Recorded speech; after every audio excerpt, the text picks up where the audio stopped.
오늘 저녁에 새벽에 말씀을 이제 이어서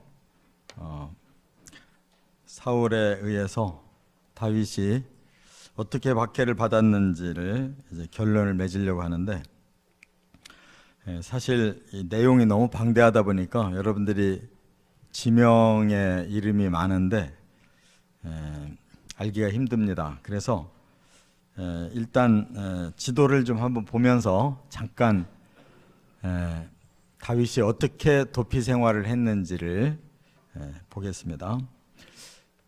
오른쪽으로 보면 사해가 보이는데, 사해에서 이제 조금 왼쪽으로 약간 위로 올라가면 1번이 보이죠? 네, 그 1번이라는 곳이 기브아, 그 당시에 사울 왕이 다스리던 수도입니다. 거기서 결국은 이제 도망가는데 어디로 가느냐? 그 왼쪽 위에 보면 라마라고 있어요. 바로 위에. 그 라마는 사무엘이 기거하던 곳인데 사무엘에게로 도망간 겁니다. 그랬다가 또 다시 밑에 노비라는 곳으로 도망을 가요. 이 노브는 성소가 있는 곳입니다. 그랬다가 또 거기서 3번 쭉 내려가면 가드라는 곳이 나와요. 거기가 블레셋 나라의 수도격인 것입니다. 그래서 블레셋으로 망명을 했다는 것입니다. 여기까지 이제 지난 시간에 했는데, 오늘 이제 나머지를 하려니까 너무 여러 곳이어서 제가 이제 특징이 있는 곳만 하려고 해요. 일단 가드에서 이제 다시 유다 지파 쪽으로 이제 나왔는데, 거기가 어디냐면 아둘람이라는 곳이에요. 아둘람. 그런데 그 아둘람 바로 밑에 그일라라고 있어요. 그일라. 그 지역에 블레셋이 쳐들어왔기 때문에 지금 다윗이 자기도 피해 있기가 어려운 상황인데도 그일라 백성들이 블레셋에게 고난당하는 것이 너무 안타까워서 부하들을 데리고 쳐들어가서 블레셋 사람들을 몰아내버렸어요. 그런데 그 그일라 사람들이 배반을 하고 사울 왕한테 잘 보이려고 다윗이 여기 있습니다 하고 고발을 해요. 그 바람에 그일라에서 10이라고 하는 7번 광야로 도망 나갔다가 또 더 밑에 마온으로 내려갔다가 결국 다시 사해 옆에 엔게디라는 데로 가서 숨습니다. 이 엔게디는 이제 굉장히 그 고도의 차이가 많아요. 사해는 그 수면 지하로 내려간 곳이고, 또 엔게디는 또 굉장히 또 높은 그런 산봉우리가 있는 곳이고, 그래서 그 차이가 너무 커요. 숨어 있기가 좋은 곳이고 동굴이 있는 곳이에요.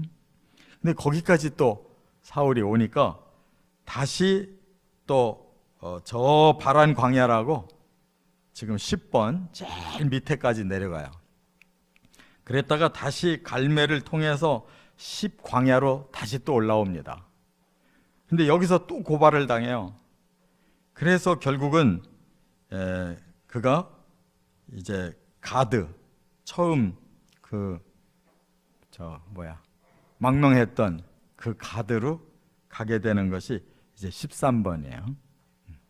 여기까지 또 두 번째 블레셋으로 망명을 하니까 그때서야 사울이 더 이상 추격을 끝냈다는 거예요. 그리고 제일 위에 보면 길보아라고 나오죠. 그 산에서 사울은 아들들과 함께 블레셋과 전투를 하다가 거기 사망을 하게 되고, 그 첫째 아들 요나단도 거기서 함께 죽어요. 이렇게 대략 너무 이렇게 10여 년 동안 많은 곳을 도망 다녔는데 계속 사울이 따라와 가지고 끝내 다윗은 안전하게 살아남았고 사울은 결국 죽었다, 그 말입니다. 자, 그래서 오늘 그 중에서 이제 세 가지 특징 있는 것만 살펴서 하겠습니다. 먼저 첫째는 사무엘상 23장의 10광야에서의 피난 생활을 상고하려고 합니다. 조금 전에 제가 말씀드렸는데 그일라 주민들을 블레셋으로부터 살려줬더니 그 어려운 지경에서 다윗이 자기 목숨 걸고 그일라 주민들을 블레셋을 쫓아내고 살려줬더니 그일라 주민들이 사울에게 고자질해요. 다윗 여기 있으니까 잡아가라고. 그래가지고 거기까지 사울이 군대를 이제 데리고 와서 다윗이 완전히 포위를 당합니다. 그러면 결국은 다윗은 거기서 잡혀서 죽을 수밖에 없는 거예요. 그런데 하나님께서 사울의 그 포위를 다윗이 실망할까봐 오히려 두려워하지 마라, 이렇게 하나님께서 위로를 주시고, 결국 거기서 한 일이 무엇이냐면 그 숲으로 들어가서 그가 결국 살아납니다. 그리고 그는 그 아라바로 해서 결국은 그 다음 지역으로 황무지로 들어갔기 때문에 결국 살아나게 됐어요. 그런데 하나님이 해주신 게 뭐냐? 계속 사울은 쫓아오는데 갑자기 블레셋이 이스라엘로 쳐들어왔다는 전갈이 와요. 사울이 이제 막바지로 막 잡으려고 하는 상황에서 결국은 그 나라를 일단 구해야 되니까 블레셋하고 전쟁하려고 철수하는 바람에 살아났다, 그 말이에요.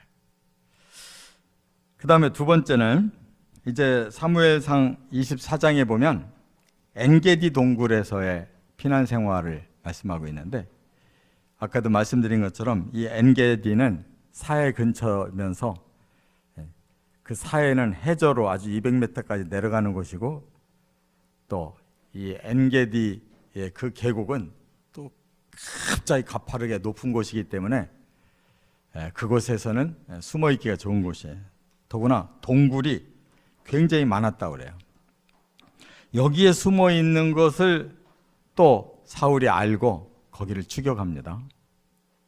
그런데 마침 사울이 엔게디 동굴 안으로 들어와서 용변을 보는 거예요. 근데 그 안에 하필이면 다윗의 군대가 숨어 있었어요.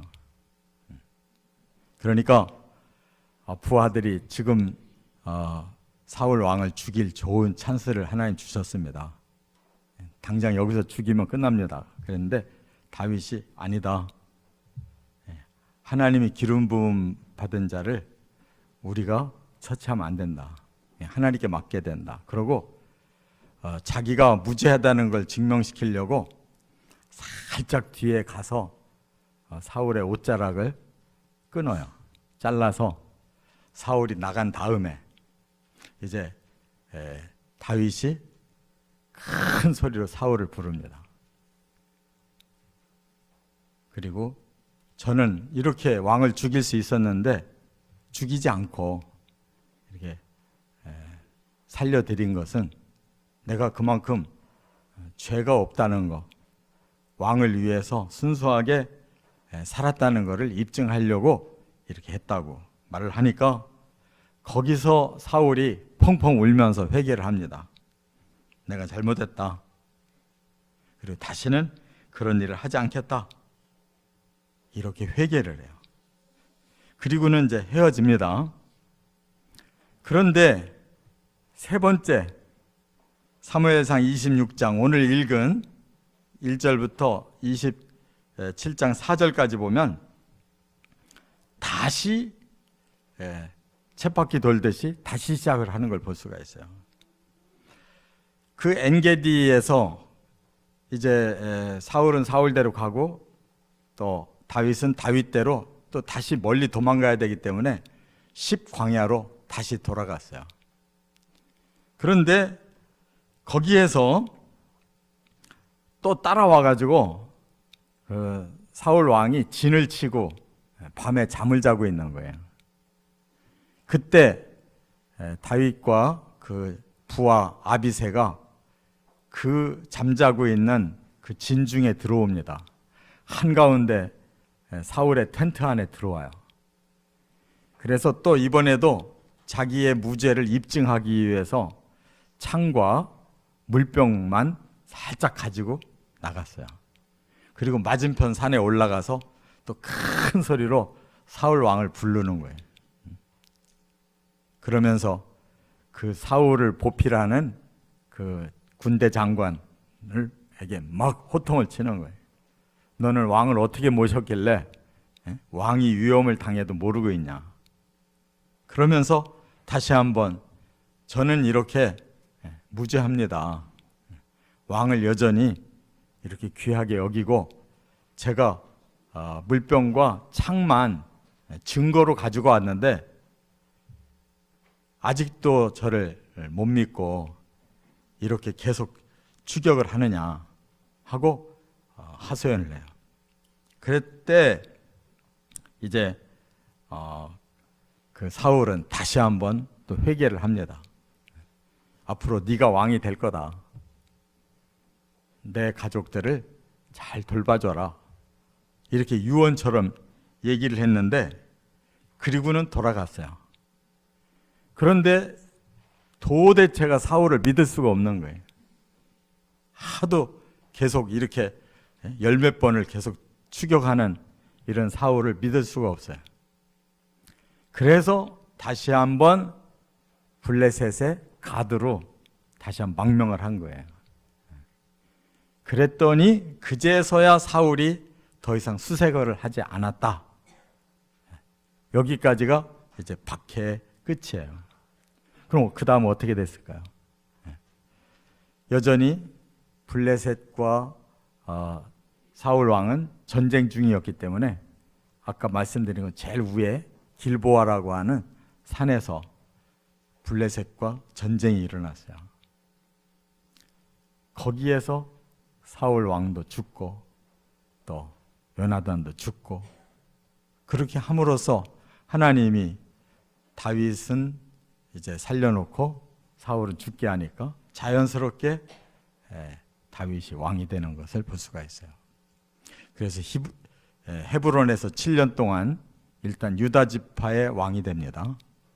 그리고 7년 후에는 전 지파의 추앙을 받고 왕이 돼서 결국은 다윗이 하나님이 원하시는 하나님의 나라를 세웠다 그 말입니다. 여기서 우리가 깨달아야 되는 거 하나님 중심으로 바르게 살고 또 하나님의 뜻대로 순종해서 하나님의 일을 하면 하나님은 그 사람을 책임져 주신다는 겁니다. 그러나 끝까지 인간적인 생각으로 하나님 버리고 자기 욕망대로 살고 죄와 타협하고 이렇게 세속화되는 사람은 아무리 강한 자였다 할지라도 하나님은 반드시 그에게 공의의 심판을 내리신다는 거예요. 이것이 그 다윗과 사울의 아주 상반되는 두 인생을 우리가 볼 수 있습니다. 예수님이 바로 이러한 길을 가신 것이죠. 사탄에 의해서 죄짓고 멸망을 당할 수밖에 없는 이 사울 같은 인생들을 건지시려고 이 사울에게 고난받았던 다윗의 후손으로 오셔서 그 모든 인류의 죄값을 십자가로 대신 지심으로 희생하셔서 우리가 구원받았어요. 우리는 사울 같은 자였는데 다윗과 같은 하나님의 의로운 백성으로 인정을 해주셨습니다. 이제는 다시는 사울 같은 배반이 없고 오직 하나님의 그 나라를 위해서 못다한 다윗이 못다한 일들 우리가 다 이루어서 하나님 나라를 완성하는 일꾼 되시기를 주의 이름으로 축원합니다.